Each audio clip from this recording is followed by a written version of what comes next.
Good morning, everybody.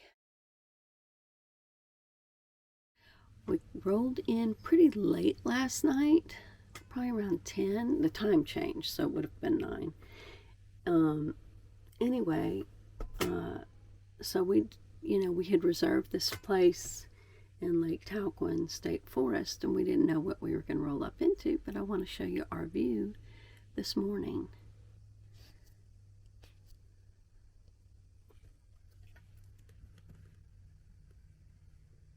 Isn't it beautiful? Look at the sunrise over the lake. It is gorgeous. The sun's just coming up. I'm going to walk down to the pier and go watch it.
Shortly after that beautiful sunrise, we left Lake Talquin.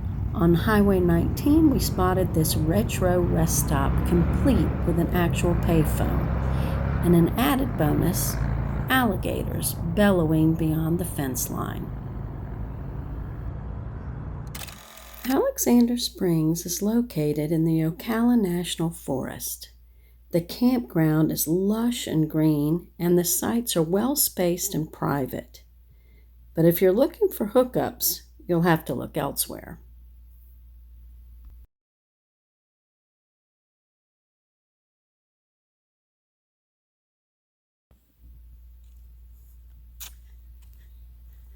The bathhouse features a nice dishwashing station.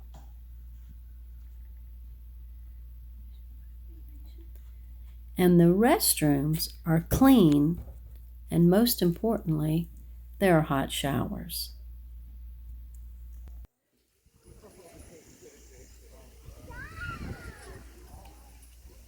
Like the campground, the picnic area is lush and shady, with plenty of picnic tables. But the real attraction is the swimming hole. Alexander Springs is a first magnitude spring. The water temperature is 72 degrees year-round, and if you visit on a Monday, you might be able to catch a few mermaids frolicking near the mouth of the spring.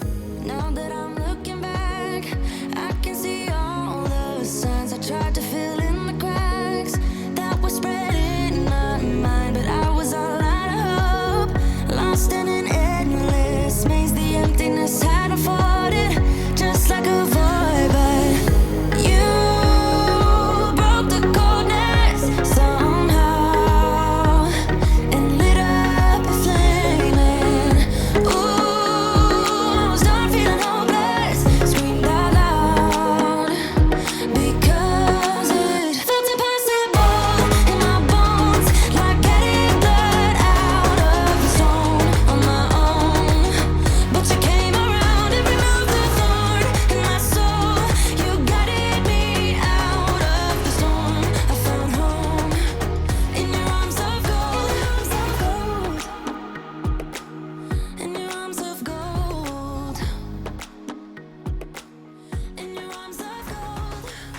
It's funny how easily a life can be torn. Hey everybody, we are now going to hike a little bit of the Florida Trail The Florida Trail runs through the entire state of Florida. In our last video at Fort Pickens, that is the northern terminus of the trail. If you want to see somebody doing a really good through hike of the Florida Trail, I really highly recommend Kelly Hayes Hikes. She is doing a through hike and it's really fascinating. I don't know how they're doing it. They go through a lot of water, which I don't think I could do. So we're just walking a little piece of it right here that's by Alexander. And hopefully we'll see some interesting plants. Reindeer lichen.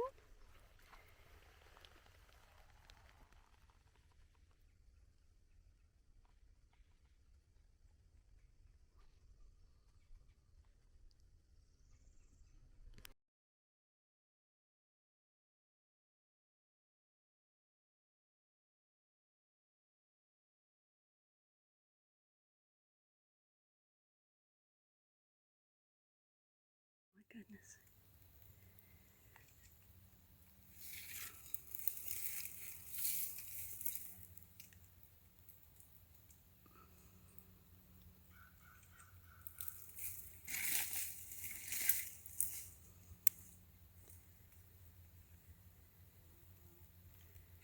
I can watch bees collecting pollen all day long.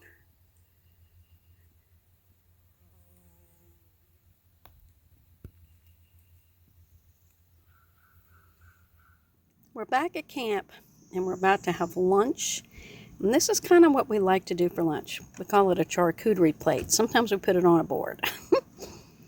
But it's just kind of light, not real filling, but perfect when you're hot. Don't picture me about the sun. If you, I'll just give you. Yeah. We're at the Juniper Prairie Wilderness. Currently, we are on what is called the Yearling Trail. And this trail is going to take us to some of the scenes in the Yearling. Marjorie Kinnan Rawlings based her book, The Yearling, on the Long family who lived on Pat's Island. And when they say island, what they mean is it's an island in the middle of Florida scrub. The elevation gets a little bit higher and the vegetation changes and the soil is a little richer than in the scrub. Not much richer, but a little bit richer. So this is where they settled, and Marjorie Kinnan Rawlings would ride her horse out here and, from Cross Creek and visit with the Long family, and they would sit around and tell her stories. And a lot of those stories she kind of based the Yearling on. This is the Patrick Smith home site off the Yearling Trail. And it's really pretty. You have these, a big cluster of sand live oaks. There's all sorts of palmettos. There's a big sable palm over there.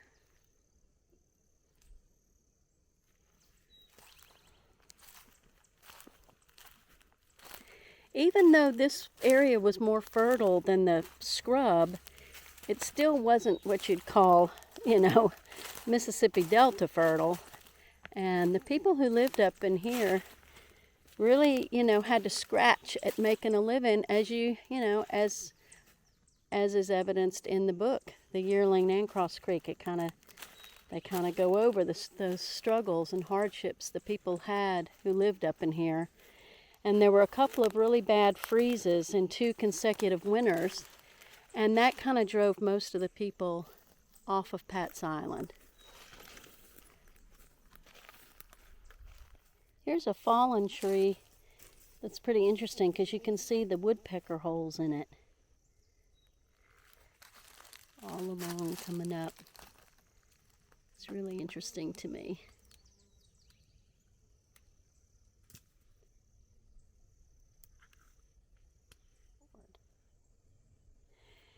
Here we are coming up on the sinkhole. And this sinkhole played a really important part in the yearling. This is where Jody finds the yearling. And it is deep. Let me just tell you, it is a deep sinkhole.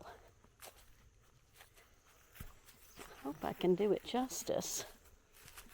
And I don't think I can, because unless you saw it, it is, you can see it's just a hole in the ground, a big hole. The sides are all around, it's like a bowl. There's the bottom, and then it rises up, and it rises up all around. So it's just a hole. It's not like a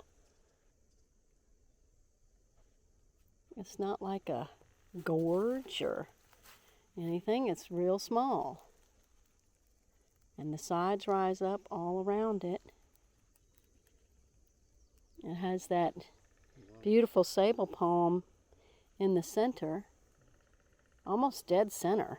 It's crazy. We are approaching the Long Cemetery. This is where the Long family are buried. And anyone who knows me knows I love a cemetery. So here we are. How beautiful is this? How beautiful. Oh, and look at the pine tree here with the little pine cones.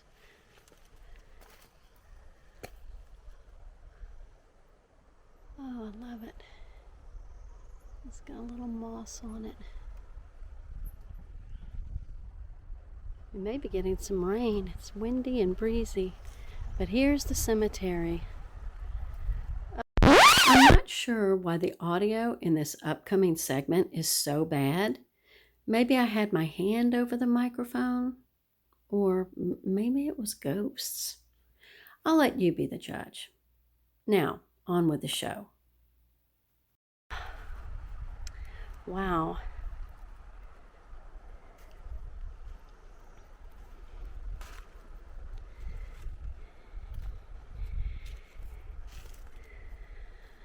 That is Sarah Jane Long, born in 1837, died in 1909.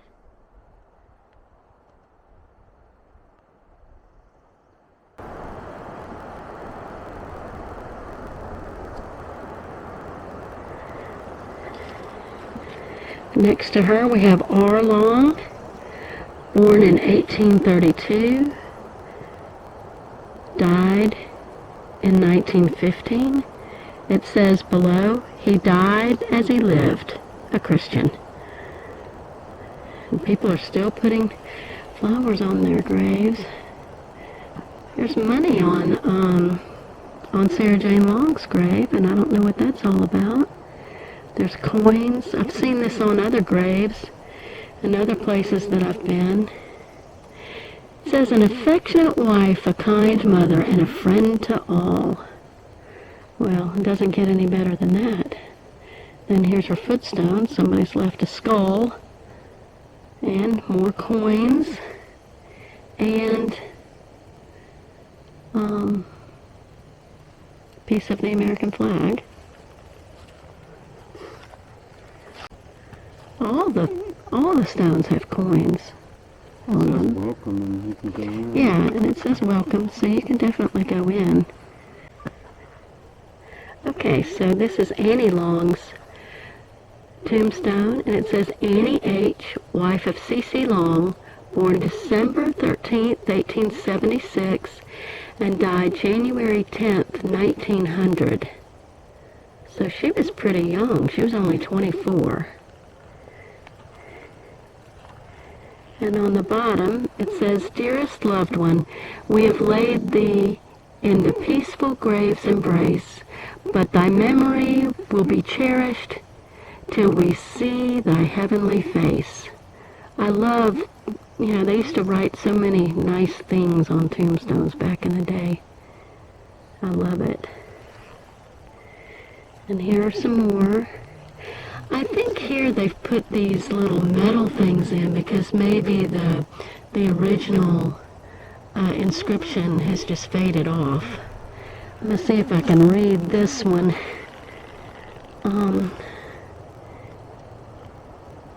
This person died in 1885. I can't really read the name. This is a sad one. This was Harvey Rogers, and he died, it says he died in the early 1900s when his clothes caught fire, playing with fire. It's really sad. This was a child. At this tombstone, somebody has left not only coins, but a pair of scissors. This is James Rogers, Uncle Jim. He was born in Charleston, South Carolina, and it says he died in 1918 of a heat stroke. Oh, for goodness sakes. Yeah, it's so sad. And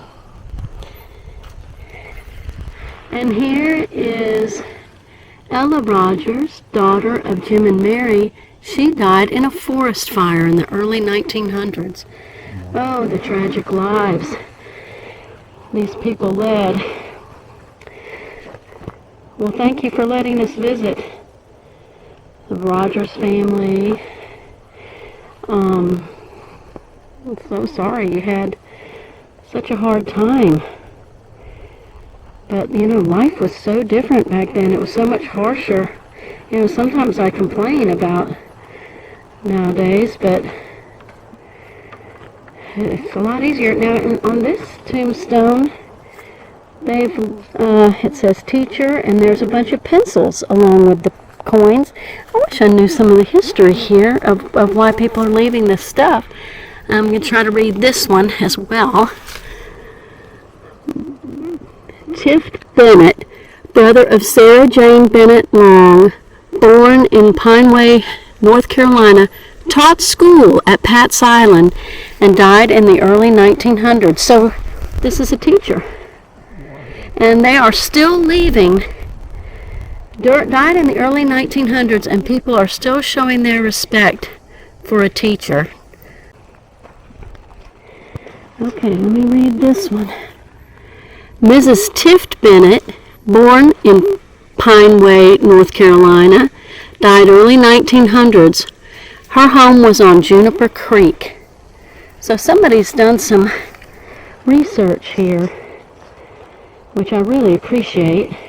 Coming up to this one,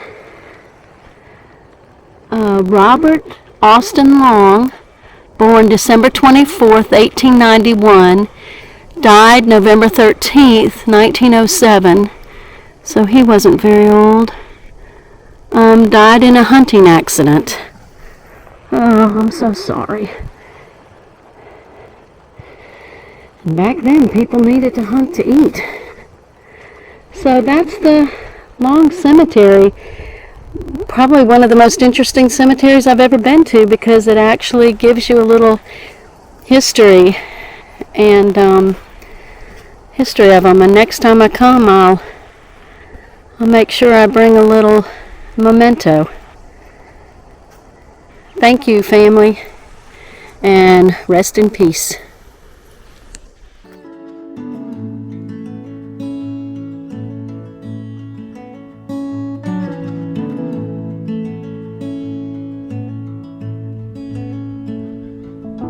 Drive the same roads every day. We both get there our own way. Thistle and an apple tree. How different two souls can be. But we both The next day, I said goodbye to a very fussy squirrel, and Joe and I were off for our next adventure. We'll be together tomorrow. I can be like a tree.